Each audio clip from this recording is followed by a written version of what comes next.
Advocates, I'm Rachel Smith. Democrats in Washington are calling for the removal of anti-LGBTQ plus provisions in the 2024 funding agreement. Now, more than 163 members of the Congressional Equality Caucus are sending a letter to President Biden. They say there are over 40 anti-equality provisions in the House Appropriations Bill.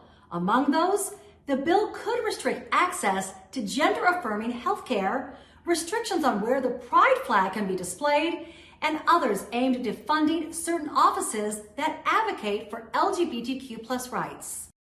Meantime, in Tennessee, trans youth and their families are challenging the state's gender-affirming care ban for minors, asking the Supreme Court to step in. The law bans puberty blockers, hormones, and surgeries for people under the age of 18. Anyone who is currently being treated will have to end treatment by March 31st. Now, back in June, a judge temporarily blocked the law, but an appeals court overturned that ruling. 22 states have banned some or all gender-affirming care for trans youth. Some have been blocked by federal courts. And Tennessee's 30-year-old aggravated prostitution statute is also being challenged as a law that unfairly targets Black trans and Black cisgender women. Now, the law forces people living with HIV to be registered as violent sex offenders for life. It was passed in '91 during a time of fear and misinformation about HIV. The Advocate Channel's Aaron Dean has more on the Transgender Law Center and the ACLU's efforts to get the law removed. As we know, the Transgender Law Center and the ACLU are suing the state of Tennessee to overturn the aggravated prostitution statute. Now, can you explain to our viewers what this is and how it's having an impact on individuals living with HIV? That's very important to understand. Yeah. So in Tennessee, you have a general prostitution statute, which is a misdemeanor, which is by no means insignificant. However, if you are a person who knows they are living with HIV and you are arrested for a sex work related crime, you face not only felony charges, but required lifetime registration as a violent sexual offender. And this status has devastating consequences. It limits employment opportunities, where you can live. You're posted publicly on a state website. It limits your access to public space and family and community connections. So it has devastating consequences simply because someone is living with HIV. And the aggravated prostitution statute was passed in the early 90s, around 1991, during a time of fear and clear misinformation about HIV. Can you discuss how our understanding of HIV and its transmission has evolved over, almost 30, over 30 years? Yeah, no, this law absolutely is a product of a time of fear and misunderstanding. It was passed when people didn't understand HIV or how it was transmitted. And it really reflects that, because this law, it doesn't criminalize based on transmission or even possibility of transmission. It's a completely irrational law. It criminalizes behaviors that carry absolutely no additional risk. And it doesn't reflect the reality of HIV in this day and age, when you can have treatments that can allow people to lead full lives, have comparable life expectancy. It also doesn't reflect what we know now, which is that the most effective response to a public health crisis is a public health response, not criminalization. So, for example, public health research shows that having access to stable housing is incredibly helpful for people being able to effectively address HIV. It leads to people being able to better have access to doctors, follow medication, all of that stuff. But then you have this law that makes it extremely difficult to get any housing.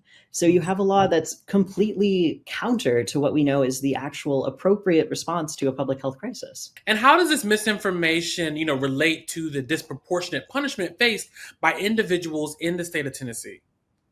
Yeah, I think this misinformation and the fear at that time really are foundational to having such a harsh and disproportionate punishment. Because you have this, this time where people just want to punish, want to criminalize, want to harm people who are simply dealing with a health condition. And this law does just that. It's not about actually addressing HIV. It's not actually about, making people safer. It's just about punishing. And the lawsuit says that the statute discriminates against marginalized people living with HIV, particularly Black, transgender, and cisgender women. How does the law disproportionately impact these communities that we're talking about, and what are its consequences for them? Yeah, that's a great question. So there was this fantastic report by the University of California in Los Angeles Williams Institute that came out last year, and it looked at the entire Tennessee sex offender registry and everyone who was on there because of aggravated prostitution. Now, nearly everyone on this registry was arrested either in Memphis or Nashville because of interactions with undercover police officers who were soliciting them in sting operations. So you have cases where so much of who is facing consequences comes down to police profiling. And in Shelby County, where Memphis is located, 3/4 of arrests resulting in aggravated prostitution were of Black cisgender women. So you have people facing incredibly harsh, lifelong consequences because of racist, misogynist, transphobic policing, and because of, the outcomes of a system that's responding to public health needs with criminalization and punishment. And the statute also violates the Americans with Disability Act. Can you explain how this law is connected to disability discrimination and what protections the ADA provides in this context? Yeah. So previous cases have established that living with HIV qualifies as a disability under the definition of the Americans with Disabilities Act.